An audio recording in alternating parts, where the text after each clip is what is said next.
تو اسی ٹائم مسلم جو تھے وہ joint informal meeting chaired by sir Abdur Rahman in Lucknow. Mister Bilgrami جو تھے روڈ ٹیکسٹ آف ڈیمانڈ. اس کے بعد جب ان کی میٹنگ فکسڈ ہوئی تھی تو ان کا ایک اپنا ایک انفارمل میٹنگ ہوا تھا جسے عبد الرحمن نے چیئر کیا تھا لکھنؤ میں, اور اس میں انہوں نے ایک ڈیمانڈس لکھی تھے, اور ڈیمانڈس لکھنے والا بلگرامی تھے. یہ اکثر ایم سی کیو میں آتا ہے کہ ہو wrote the text of deputation demands. تو یہ پھر مسٹر بلگرامی نے وہ لکھے تھے, اور اس کے بعد یہ ڈیپوٹیشن کے فارم میں جس میں تقریباً 35 ممبرس تھے وہ وائسرائے سے ملے, اور سر آغا خان جو تھے اس ڈیپوٹیشن کو لیڈ کر رہا تھا. اور 1 اکتوبر 1906 میں وہ پھر ملے تھے وائسرائے لارڈ منٹو سے, اور اس طرح انہوں نے اپنے ڈیمانڈ جو تھے ان کے سامنے رکھے تھے, اور ان کی طرف سے ایک پازیٹیو رسپانس آئی تھی. یہ ایک بیک گراؤنڈ ہے گائس. اور اس بیک گراؤنڈ کو اگر آپ ایک کوشچن اس طرح کا اگر آتا ہے تو آپ اس کو بیک گراؤنڈ لکھنا نہ بھولیے گا. جو ڈیمانڈس تھی وہ ڈیمانڈس دیکھنے کی کوشش کرتے ہیں کہ وہ جو انہوں نے ڈیمانڈس لکھے تھے وہ کون کون سے ڈیمانڈس تھے. اور یہ بہت ایک امپورٹنٹ ہسٹری تھی کہ ایک وہ تھی کہ انہی ڈیمانڈس کو آگے پھر فارورڈ کر کے یہ لاسٹ میں ان کو انہوں نے یہ جو ڈیمانڈس تھے ان کو فل کیا گیا تھا.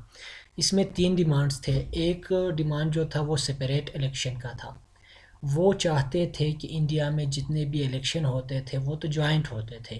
جوائنٹ کا مطلب یہ کہ وہ اپنی مطلب جو وہاں کے ہندوز تھے وہ میجورٹی میں تھے, اور جوائنٹ الیکشن سے یہ ہوتا تھا کہ ہندوز کوئی ریپرزنٹیٹیو جب کھڑا ہوتا تھا تو مجبوراً مسلم جو تھے ان کو ووٹ دیا کرتے تھے, اور جو مسلمس جو کھڑے ہوا کرتے تھے تو وہ پھر جوائنٹ الیکشن میں ہندوز کی تعداد زیادہ تھی تو ہندو جیت جاتے تھے. ٹھیک ہے, تو سپریٹ الیکشن کا ان کا مین مقصد یہ تھا کہ مسلمانوں کے لیے الگ الیکشن کی ایک بنیاد ڈالی جائے جس میں مسلمانوں کی کوٹا الگ ہو, جس میں مسلمانوں کی سیٹس الگ ہوں, اور سیٹس میں مسلمانوں کے ریپرزنٹیٹیوز کھڑے ہو جائیں اور انہی مسلمز کو مسلم ہی ووٹ دے پا سکیں. ٹھیک ہے, اس میں پھر ہندوز کا کوئی کام نہ ہو.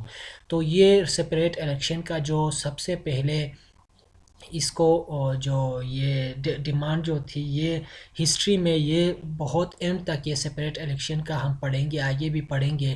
تو آپ سپریٹ الیکشن کا اس کا جو مین موٹیو ہے, اس کا جو مین مقصد ہے اس کو سمجھنے کی کوشش کر لیں کہ سپریٹ الیکشن میں مسلمان چاہتے تھے کہ ان کے جو لیڈرز ہیں وہ الگ سے کھڑے ہو جائیں اور صرف مسلمان ہی ان کو ووٹ ڈال سکیں, اس میں پھر ہندوؤں کا کام نہ ہو, ان کے کوٹا الگ ہوں, ان کی سیٹیں الگ ہوں. ٹھیک ہے گائز, وہ یہی چاہتے تھے.